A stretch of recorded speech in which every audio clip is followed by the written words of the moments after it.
What's up guys, welcome back to Deck Tech for Decks. I'm your host Caleb. Today we're going to be talking about brackets, how they're impacting the channel, and how I'm using them overall. It's been 3 months since my previous videos on them. I've had a chance to test them out. I know you guys had a shot to test them out as well, and I've come back with a lot of feedback, and I see a lot of people asking questions in the comments down below. How do you use the bracket system? What bracket is this deck? And I just want to explain why they don't really work for me. We're going to talk about the positives first, but then I just want to explain how it doesn't work for the channel and it doesn't really work for the way I brew, and explain why they don't work for me. But before we do that, I always got to offer you that free $15 whenever you click on that whatnot link in the description down below. And as always, I am going to offer you 10% off all of your Tolarian library proxies. Now let's get into what brackets are doing well. First, let's talk about what I think the bracket system is doing well. One, I think it's just forcing people to talk about what their deck does more often, which is an overall net win, and that's exactly what the bracket system was trying to do anyway. So I do think it's achieved that goal to some extent. People are talking about their decks more often, even if it's jokingly, like, hey, this deck sucks, but I'm running Underworld Breach, so technically it's a bracket 3, but honestly, it's not that great. That's forcing the player to talk about it, and earlier, maybe they're like, I don't know, I run Underworld Breach, and someone's like, okay, that's a powerful card, and they bring like a powerful deck. So now, again, I think people are having more accurate games, and let me know in the comments down below if that's true, but I've seen it happen firsthand. So that it's achieved to some degree again. Another thing I think is a really good idea is the Game Changers. Game Changers is just a solid idea. It lets new players know, hey, we probably shouldn't be playing these in your casual formats or your casual games. Everybody has that story about when they were a new player and then they tried to do something super broken and everybody's like, whoa, that's just not okay for what I brought. And then eventually they power it down. Everybody goes through that stage and everybody's still going to go through that stage. But the Game Changers at least give someone a list to look at, like, okay, this is definitely probably not okay to be playing at a lower power level pod, and I'm going to stay away from effects like this. Now, that's not going to happen for everybody, and there's some arguments that say, hey, this makes it more confusing because now there's a ban list and a Game Changers list, but honestly, I don't think it's super hard to just look up another list, read the cards, and understand that these are powerful cards. I think it's a very solid thing to do for new players overall. I will say though, someone just hates Yuriko. I don't know how Yuriko found its way to that list, but putting commanders on the list feels a little bit weird for me. It makes you, or it forces you to make a kind of powerful deck if you throw that commander on there. And then there's a lot of commanders that I think are really powerful, like Korvold 99 lands is probably still a pretty good deck, and Korvold's not on that list. So a little bit confusing, but I think we all have cards that we think should be on there. We all have cards that we think should not be on there. Sorry, I'm like trying not to burp, trying to be polite here while I do this video. Now let's get on. Let's talk about why I'm talking about this in the first place and why I don't think it works for the channel. I don't think it works for the channel because people want to know what bracket my decks are, and my decks just don't fit into any one bracket very well. I also just want to talk about for a second my take whenever this first came out, and the hate I got and kind of the reaction I got overall was kind of crazy. One, some people called me a doomer, which makes no sense. Like, I do this kind of as a side gig and I've been pretty successful at it, but honestly, I was brewing decks before I was even making money off of YouTube. I just started throwing them on YouTube and it kind of took off, which is crazy. Thank you guys. Additionally, it makes no sense, right? Let's kill the game I love, and I do love this game. I love brewing decks. I love playing Magic, so let's go ahead and talk it into the ground till the whole game dies.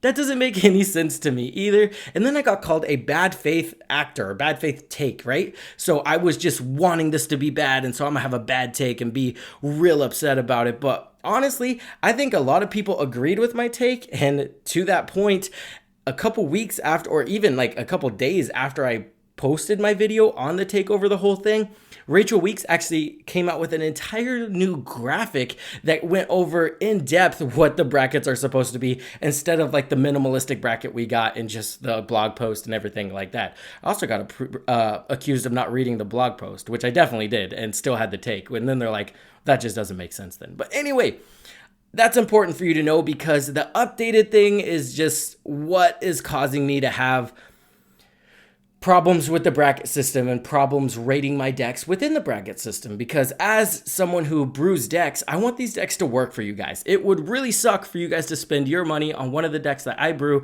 and then the deck just doesn't work for you. So I try to make sure every single deck I make on this channel not only works, I try to make sure it's packed with synergy, and I try to make sure it can at least goldfish around a turn 7. That means win the game in a solitary style by turn 7.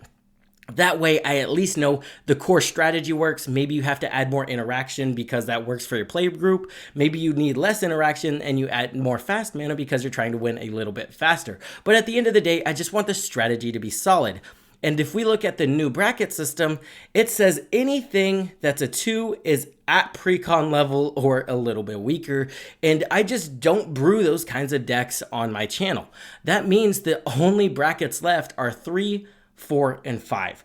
So at 3, we got a bracket that says, hey, we're playing a little bit more powerful and we're using these broken cards. 3 cards from the Game Changers list. 4 says no restriction, optimize it, we're going fast, we're using the tutors, we're going to get there with our strategies. And then 5 is CEDH with cards built around a specific meta. So I have to tell you guys if it's a bracket 3, a bracket 4, or CEDH. It'll be very clear when it's CEDH because it'll be in the title, right? I don't want to be like, here's this casual deck, people buy it and then play it against casuals and they're playing CEDH and pub stomping. That's not what I'm trying to do here. So you'll always know if it's a CEDH list because it will be in the thumbnail or the title somewhere. Additionally, this is where I'm stuck. Then I have to tell you if it's a bracket 3 or bracket 4. And if you guys noticed, I've been brewing decks specifically with 0 game changers in there. Now, I don't do that to be tongue-in-cheek like, ha, look at this, I can make a powerful bracket 2 deck. I do that because as a Magic creator, I want to brew decks and use cards that you guys have not heard of. I do not want to use anything on the tier list or the game changers list just because we already know those cards are powerful. If I put if I put Rhystic Study in every single blue deck that I had and posted onto the channel, eventually you guys would stop following me because it's like, hey, this guy just puts the most powerful cards in the deck and then ships the deck list, which is super fair in my opinion. I think it's okay to have a standard where you want Magic content creators to make unique decks, and I try to do that for you guys. So I have been purposely not including any game changers on my list. Now, that's not a promise that I won't do that in the future. It's just what I'm doing right now, and I think you guys have noticed, or maybe you haven't, but now you know.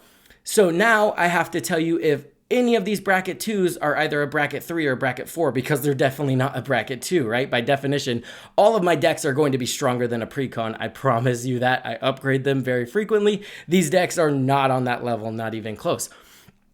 So the problem I have there is I also don't include a lot of tutors. So if I have a deck that's a bracket 2, 0 tutors, but goldfishes around turn 5 because it has a broken synergy in the deck, like my Vivi deck list. The Vivi deck list is insane just because the mutate mechanic with Vivi, a lot more broken than I thought, and then creating more token copies of her just kind of makes a turbo storm list. You never run out of mana, and you never run out of card advantage because of her his interaction, sorry Final Fantasy people, with curiosity effects. So you never run out of cards, you can always make more mana, and you always cast more spells because a lot of the spells in the deck create token copies of Vivi. That is not going to perform the same as my Cloud deck. The Cloud deck is an equipment deck that's a living weapon deck. It's very casual. It still wins around turn 7. It still has some broken interactions with it, but it's not as broken as Vivi just because Vivi is a lot more powerful. But do I think Vivi is a bracket 4? And that's where I struggle with. This is a deck with 0 tutors. It's literally just a really powerful commander that has really powerful synergy. And do I want to put that up against a deck that's running all of the Vampiric tutors, all the Demonic tutors, maybe running 2-card infinite combos, Thassa's Oracle's legal? You know, so weighing that against weighing a bracket 4 versus a bracket 3 when I know it's powerful than a bracket 3, but it's not a bracket 4, it's very hard for me to tell you it's a bracket 3 because then you're going to be pub stomping. And it's very hard for me to tell you it's bracket 4 because you might just get destroyed. So that's where it struggles for me. So just know on this channel, you're going to get a deck that works. You're going to get a deck with synergy. But I go out of my way to not include tutors. I go out of my way to not include game changers. So you're not going to end up with a bracket 4 either. So that's where I'm confused. And I don't think there's a solve for that confusion. I just think the bracket system does not accurately give me a way to rate my decks. So if you're asking if it's a bracket 3, if you're asking if it's a bracket 4, I can tell you it's more powerful than a bracket 3, or I can tell you it's probably a bracket 3, but I can't tell you it's a bracket 4 unless you add tutors and everything to it. That doesn't mean you guys can't take one of my more powerful deck lists like Vivi, throw a couple tutors in there, and play it against your bracket 4s. So just know that you can use my deck list as a template. The strategy's solid. Maybe you just need to add some more powerful cards to buff it up a little bit, and you'll get there. I also did want to mention very briefly that I do think the bracket system left out an entire group of budget players and players that don't like to play with tutors. That's been a solid deck building restriction forever. So if they had like bracket 2 being like, hey, no tutors, high synergy, I think I would put a lot of my decks in that bracket right there. I play high synergy, I play 0 tutors, I just like getting cards in my hand, and that's what my decks do. But to say they're a bracket 2 would just not be true, because if you played some of these decks against a bracket 2, sorry, again, trying not to burp. I'm trying to be polite, guys, for you guys. If you try to play with my decks against some of these bracket 2s, you're just going to smash them like they were playing precons, and you're not. And then you're a pub stomper, and then you're an asshole, and no one likes that either. So that's just why the bracket system is not working for me. Again, I don't think there's a fix to that, but I have people asking me to specifically brew at this bracket level or specifically brew at this bracket level. And I can't give you that because I can't accurately rate my lists with the current bracket system. I can give you CEDH, I can give you bracket 3 technically, or I can give you CEDH and I can give you bracket 2. But in between, it becomes muddy for me. And I think that's also I'm a very, very literal person. So I see the restrictions and I was like, okay, I can build a very powerful deck under those restrictions. But that's not what the bracket system is. It's like a social construct along with the restrictions, and I can't wrap my brain around it. Not because it's hard to understand, but because of all the decks in between a 3 and a 4, but you only have 2 brackets, and then CEDH. So I hope that explains it. Let me know what you guys think in the comments down below.